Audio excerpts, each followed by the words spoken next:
Hey, what's up? You might have noticed that when you're eating in a good restaurant, the vegetables taste amazing. As somebody who's cooked in a bunch of those restaurants in their career, I can confidently tell you that all that flavor is not because there's some secret sauce or secret ingredient that you as a home cook don't know about. It's actually because chefs in restaurants know a few simple techniques that make vegetables taste completely differently from the bland, boring stuff that we've all been suffering through our entire lives. So today, I'm gonna show you 7 of those exact techniques that I learned cooking in fine dining restaurants that will instantly make your vegetables taste incredible. And one of those techniques actually revolutionized how I think about vegetables, and it significantly raised the ceiling on how good I thought vegetables could get. The first technique is glazing, and the vegetable I'm gonna use to show you how to do it is a carrot. To start, I'll grab 1 pound of carrots and cut them into roughly 1-inch obliques. I've been showing this technique a lot lately, especially for cutting carrots, because I think it's the best way to get round, tapered vegetables like this cut into visually appealing pieces that are also uniform enough in size to cook evenly. To cook these, I'll grab a 12-inch saute pan and drop it over medium-high heat. Then I'll add in 450 grams of cut carrots,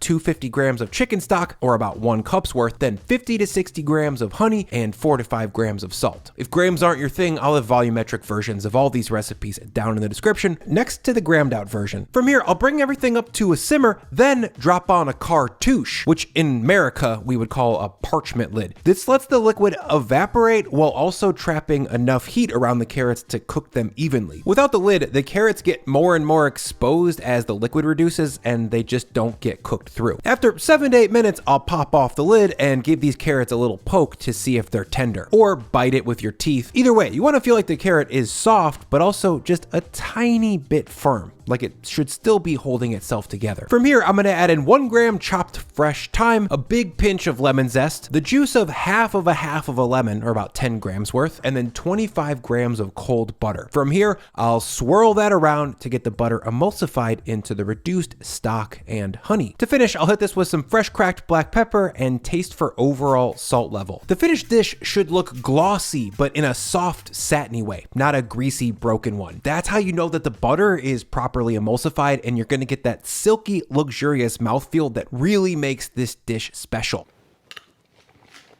Man. Listen, I like carrots as much as the next guy.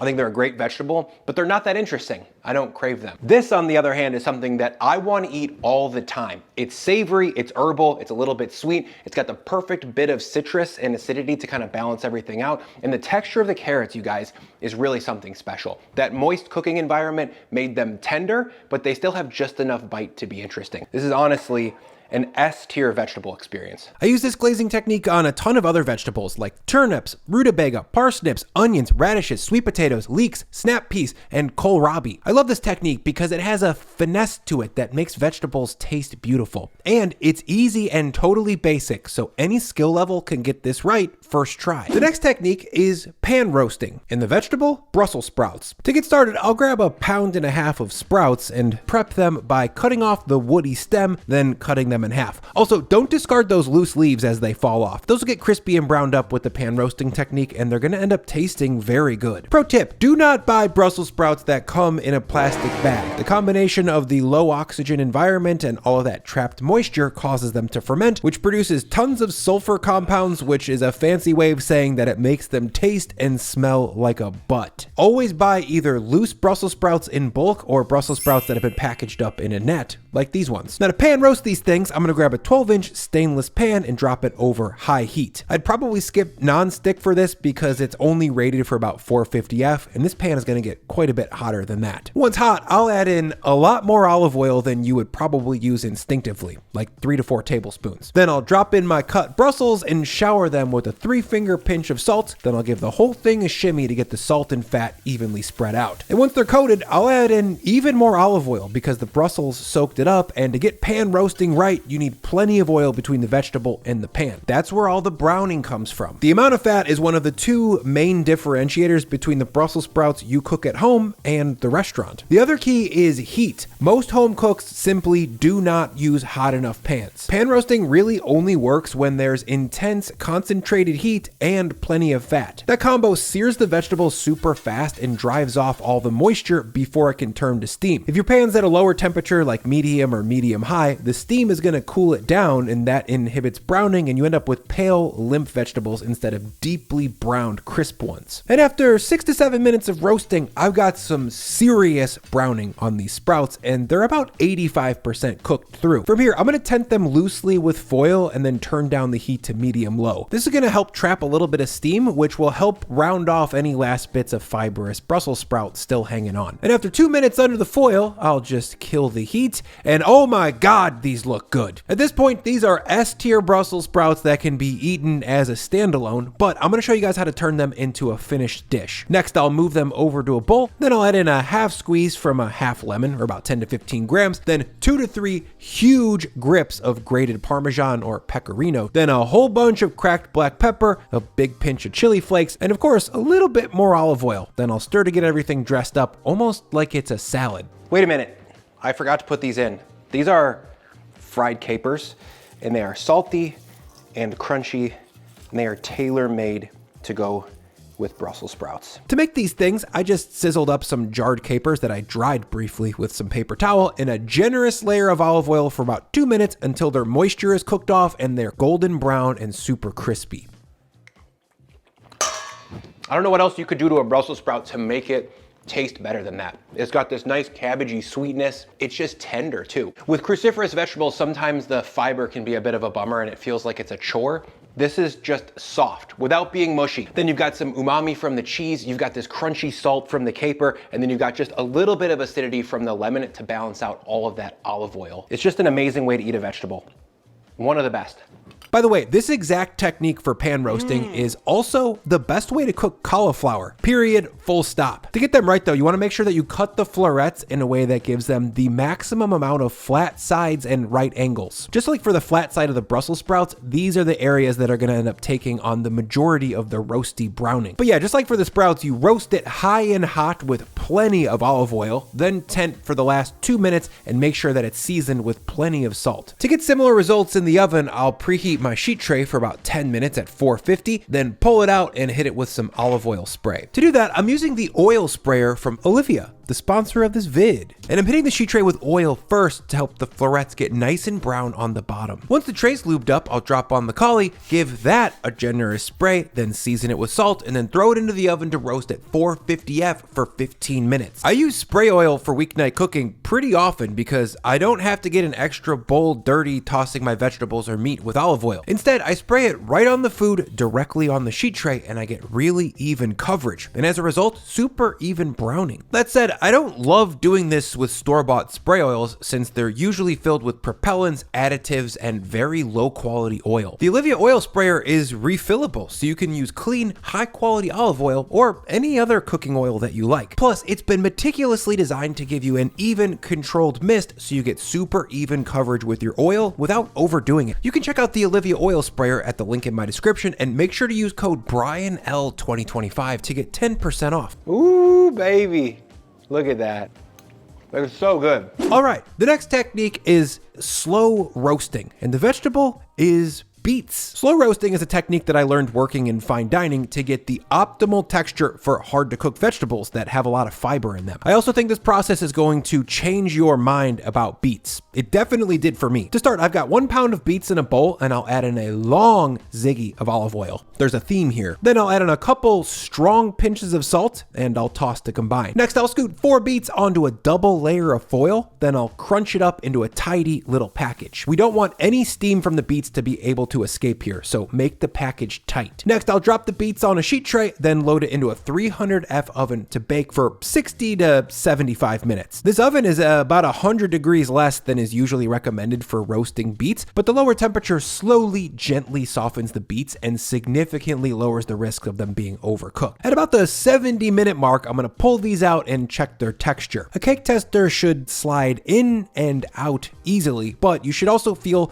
just a little bit of resistance, similar to what we were looking for in the carrots. Once cooked, I'll let these beets cool for 15 minutes, then I'll come back with a double layer of paper towel to rip off the peel. Since we slow roasted these in a steamy sealed up foil pack, the peels at this point are completely loosened up and they slide right off. The last step would be to cut these into smaller pieces that are bite-sized. At this point, we've got exquisitely cooked beets with perfect texture and a really mellow, earthy flavor. But no one eats plain beets. If you've been served plain beets before, that was a huge mistake. They're just boring. They're not that good by themselves. So to make these things into a finished thought, I'm gonna hit them with a long ziggy of olive oil, then I'll drizzle in roughly the same amount of white balsamic vinegar, or regular balsamic is also nice. Then crucially, I'm gonna hit these beets with a strong pinch of salt because all of the salt was on the peel. At this point, these beets are totally unseasoned. Then I'll add in a long squeezer of honey and about a dozen cranks of black pepper. And that's how you add restaurant level pleasure to a humble root.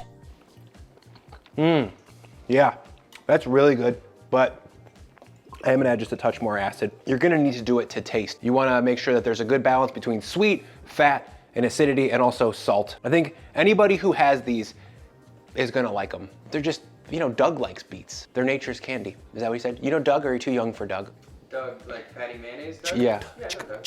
All right. Also, this slow roasting technique is great for celery root, sweet potatoes, fennel, carrots, parsnips, or basically any fibrous root vegetable where you want a clean, concentrated flavor along with perfect texture. The next technique is braising, and the vegetable, kale. You know, that vegetable that you buy optimistically every once in a while when you feel like you need to eat more vegetables. I'll start with 1 pound of kale and rip the greens off the stems. To do that, I'll just pinch the stem at the bottom and pull the green part through my pinched fingers. Next, I'll just give the kale a rough chop until I've got pieces that are 1 inch wide, give or take. Avoid huge pieces though, because that's gonna make the eating experience a little bit too cumbersome. To braise this chopped kale, I'm gonna move over to a hot Dutch oven, and you guessed it, I'll add in copious amounts of olive oil. Then I'll add in all of my chopped kale and just kind of mush it in there. Once it's in, I'll add a strong 3-finger pinch of salt. Then I'll stir to get the kale wilted down and to get the olive oil covering everything. And at this point, the kale is wilted by almost 3 times from where we started. So at this point, I'm gonna add in a little bit more olive oil because always more oil. Then I'll add in 5 to 6 cloves of garlic that I've sliced thinly. Then I'll stir those into the oil and sizzle them up for about a minute to open up their flavor and get that oil tasting garlicky. By the way, braising, whether it's meat or vegetables, is always a 2-step process. The first step is the searing phase, where you develop flavor with the Maillard reaction or with caramelization. This step builds flavors that definitely can't be recreated with step 2, wet heat. Speaking of that, once the kale's cooked down and things are starting to smell a little bit roasty, I'm gonna add in about a half cup of chicken stock. Step 1 was about building flavor. Now step 2, wet heat, is about making things tender. Once the liquid is stirred in, I'm gonna pop on a lid and cook this over medium heat for about 10 minutes. But you definitely need to keep an eye on the liquid level. If it's evaporating really quickly, you wanna come back and top it up and keep the kale cooking in roughly about a 1/4 inch to a 1/2 inch worth of stock. And after about 10 minutes of cooking, I'll pop off the top and you can see that we've got some softened garlic and some nice braisy looking greens. All right, at this point, the kale is technically cooked, but I'm not sure if it's 100% seasoned. I always add just a little bit less salt than I think it needs in the beginning because I don't really know how much this kale is gonna cook down, and that salt can get over concentrated, and it's pretty easy to make a dish like this too salty. So less is more up front, but that means at this point we gotta taste it for salt just to make sure that it's properly seasoned. Texturally, it's super good, but it does need just like a touch more.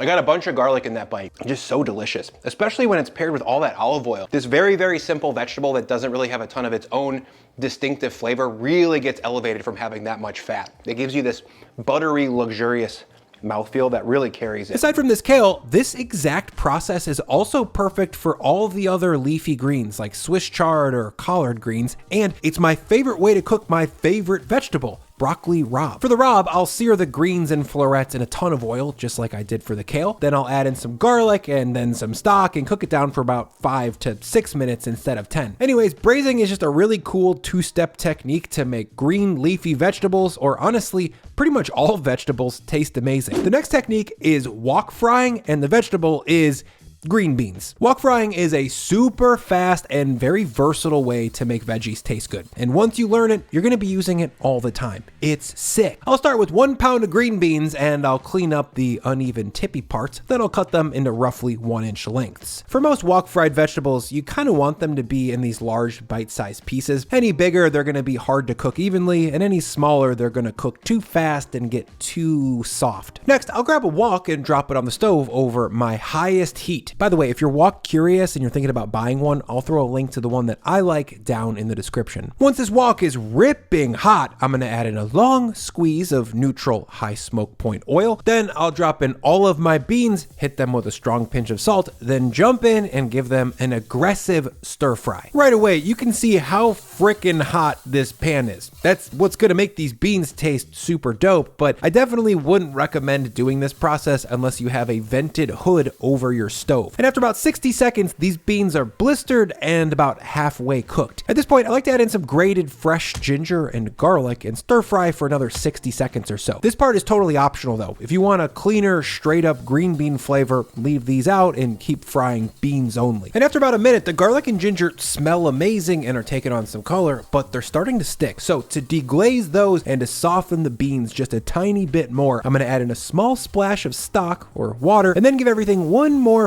final round of tossing and stirring. This is gonna deglaze all the roasty bean flavors on the wok and combine with the steamy aromatics to make a kind of pan sauce or condiment that covers the beans. Now let's taste these beans. It's got this snap that's so fresh and so vibrant, and it just keeps going. And it's interesting, and it's something that you just don't get from other types of cooking, especially not with green beans. Flavor-wise, we've added a lot to this vegetable that you don't get with any other cooking method. You get this roastiness and this depth and darkness that's really interesting and really delicious, and then you add in the fact that we really hit the garlic and ginger hot and heavy with heat, and that gives it its own roundness and intensity. And it's just really good. Another vegetable that's perfect for this wok frying process is snow peas. The process is exactly the same too. Start in a white hot wok with generous oil, then stir fry on high for about 60 seconds, then add in your optional aromatics and sizzle until things are starting to take on color. I like to finish by adding a tiny little splash to deglaze and hit with a little steam, and then of course I'll taste for salt. This wok frying technique also works well for bok choy, broccolini, and bell peppers. I just love it. The next technique is sauteing, and the vegetable is not a vegetable, it's mushrooms. To get started, I'll grab a half pound of 2 kinds of mushrooms. I've got cremini and oysters here. To prep the creminis, I'll cut into 1/2-inch slices. This is a pretty good sweet spot. If you go thicker, the mushrooms are gonna have a spongy texture, and if you go thinner, they won't have any texture. For the oysters, I'll slice those into chunks that are oblique-esque. These have a lot more moisture than creminis, so they'll shrink more during cooking, which means we need to start bigger. And once I've got a pound of mushrooms chopped up, I'll move over to a medium-high heat 12-inch saute pan with a lot of olive oil in it. Then I'll drop in my mushrooms, a strong pinch of salt, and then I'll toss and stir to get the oil evenly spread out. From here, I'll saute these mushrooms over medium-high, or about a 7 out of 10 heat for 7 to 8 minutes, stirring every 30 seconds. At this point, if you're wondering, hey Bri, pan roasting seems like the same thing as sauteing. It's not. Sauteing uses less intense heat combined with constant movement. This cooks the vegetables, or in this case mushrooms, quickly and evenly while developing subtle levels of browning and not drying things out. Pan roasting, on the other hand, uses much higher heat, more oil, and the ingredient is meant to stay in one place for longer, which leads to much more intense browning and more moisture loss. 7 to 8 minutes later, the mushrooms are lightly browned, but still looking plump and juicy. From here, I'll finish by adding in 75 grams of chopped shallots and 15 grams of garlic. Then saute everything together together for another minute to open up the flavors of the aromatics and to soften them a bit. Ooh, my pan got a little bit hot there, so to keep things from moving over into a pan roast, I added in a little splash of water to cool things off and to help pick up any flavorful bits that might be stuck onto the pan. Okay, now we're back down to a saute temperature, so next I'll add in 1 gram chopped thyme, then 30 grams of butter, and I'll slowly saute for another 2 minutes or until the mushrooms have cooked off just a little bit more moisture and the shallots are tender. The final touch is to add about 10 grams of aged balsamic vinegar. That's the stuff that's sweet and sour. Don't use unaged balsamic here because it's way too tart. Or if that's all you have, add a tiny pinch of honey to balance it out. And there we go. That's exactly how I would saute mushrooms when I was line cooking at a Michelin-starred restaurant. Now let's taste them. Guys, it's just so meaty and umami and roasty, and texturally I think it's perfect. It's not spongy at all. Also, shout out to that little bit of balsamic vinegar. That sweetness and acidity cuts through all the butter here and really balances this whole thing out. These are the type of mushrooms that I would cook if I was gonna be putting them on top of a steak or serving alongside risotto or in a pasta or maybe on top of some polenta.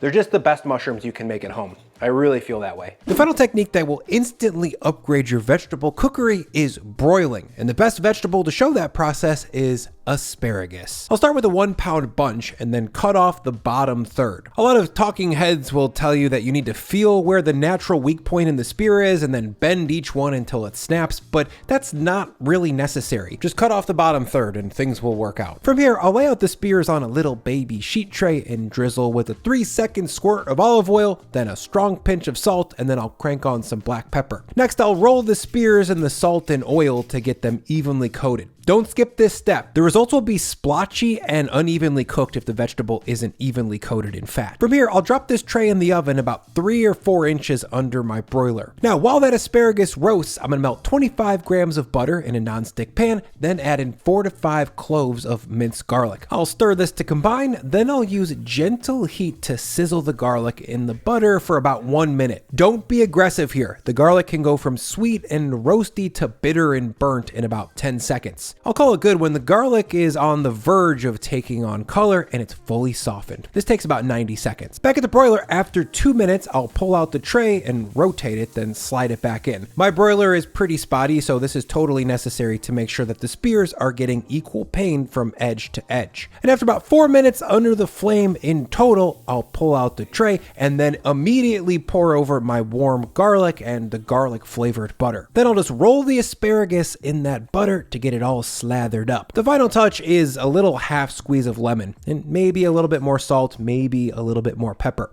And that's a super simple way to add charred flavor to vegetables that are otherwise hard to cook in a saute pan due to their awkward form factor. This process works really nicely for broccolini too. You'll just need to cook those a little bit longer because they're thicker and a bit more fibrous. I also love broiled and then buttered green beans. Behind wok frying, I think that's the best way to eat those. If you guys want another video where I break down a ton of cooking techniques that you can use to become a better cook today, then check out the video linked on the screen. YouTube picked it just for you. It knows so much about you. Isn't that cool? See you there.